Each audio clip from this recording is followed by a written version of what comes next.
নমস্কার বন্ধুরা, আপনাদের সকলকে জানাই আমার চ্যানেলে আর নতুন আরেকটি ভিডিওতে স্বাগতম। আজকে জেনে নেব বাংলা মাস অনুযায়ী 1432 বঙ্গাব্দে বা ইংলিশ বছর অনুযায়ী 2025 সালে রথযাত্রার পূর্ণাঙ্গ সময়সূচি। জগন্নাথ দেবের পূজা কিভাবে করা হয় জেনে নেব। রথযাত্রার দিন কোন কাজ করা উচিত, তার সাথে জেনে নেব জগন্নাথ দেবের প্রিয় ভোগ কি। পঞ্জিকা মতে 2025 সালে রথযাত্রা কবে, 2025 সালের উল্টো রথযাত্রা কবে, এই সব কিছু জানবো।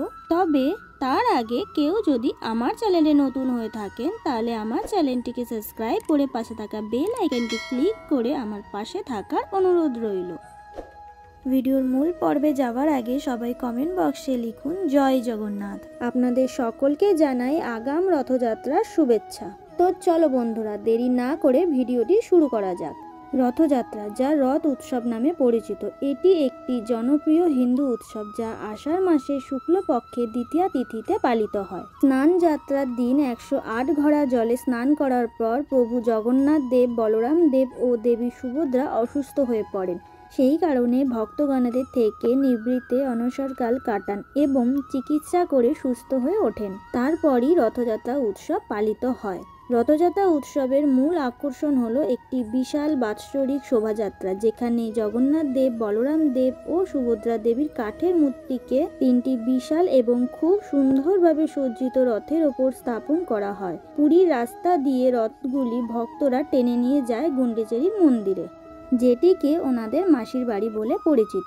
ভক্তরা 7 দিন ধরে গুন্ডিচেরি মন্দিরে থাকেন এবং তারপর জগন্নাথ মন্দিরে ফিরে আসেন। এই ফিরে আসা যাত্রাটিকে উল্টো রথযাত্রা বলা হয়ে থাকে। পুরীর মন্দিরে ভক্তরা জগন্নাথ দেবের রথে যেই রশ্মি বা দড়ি ধরে রথ টানে, সেই দড়িটির নাম হলো শঙ্খচূড়া। রথযাত্রা উৎসব শুধু একটি ধর্মীয় অনুষ্ঠান নয়, এটি ভক্তদের কাছে ভগবান জগন্নাথের প্রতি প্রেম ও ভক্তির এক উজ্জ্বল দৃষ্টান্ত।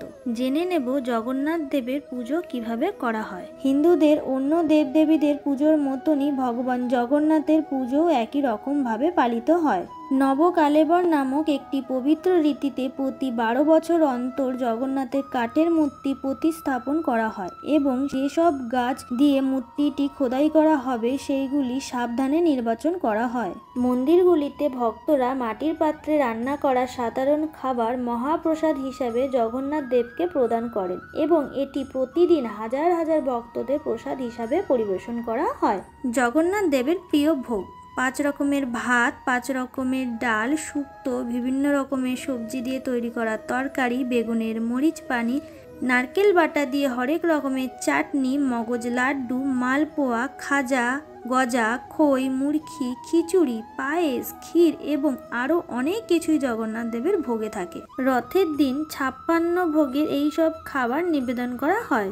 জগন্নাথ দেবকে সকাল থেকে রাত পর্যন্ত 6 বার ভোগ দেওয়া হয়, যেইগুলির মধ্যে কিছু জনপ্রিয় ভোগ হলো কণিকা ভোগ। এটি জগন্নাথ দেবের অত্যন্ত প্রিয় ভোগ, যেখানে চাল, ডাল, সবজি এবং মিষ্টি মিশিয়ে তৈরি করা হয়।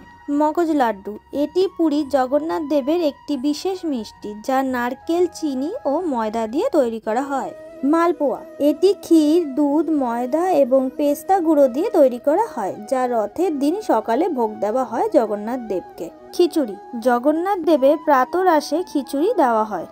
ডালমা, ডাল ও বিভিন্ন সবজি দিয়ে তৈরি এই খাবারটি জগন্নাথ দেবের খুব পছন্দের। এছাড়া জগন্নাথ দেবের ভোগে আরও অনেক রকমের খাবার থাকে, যেমন ভাত, ডাল, তরকারি, শুক্তো, বেগুনের মরিচ পানি, বিভিন্ন রকমের চাটনি, মিষ্টি, নাড়ু, পিঠে, মুড়ি, খই ইত্যাদি।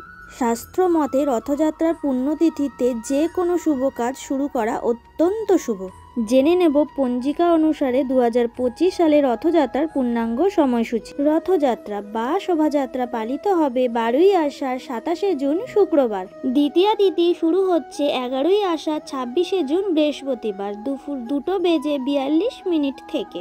তৃতীয়া তিথি শেষ হচ্ছে 12ই আষাঢ় 27শে জুন শুক্রবার দুপুর 1:20 মধ্যে। 2025 সালে উল্টো রথযাত্রা হবে 20 আষাঢ় 5 জুলাই শনিবার। উল্টো রথের কোনো নির্দিষ্ট সময় হয় না, সেই দিন যে কোনো সময় রথ বার করা যেতে পারে। Thank you for watching in my video. Do like, share and subscribe. যদি আপনাদের কিছু বলার থাকে তাহলে কমেন্ট বক্সে কমেন্ট করে অবশ্যই জানিও। সবাই ভালো থেকো এবং সুস্থ থেকো। দেখা হচ্ছে পরবর্তী ভিডিওতে। শুভরাত্রি।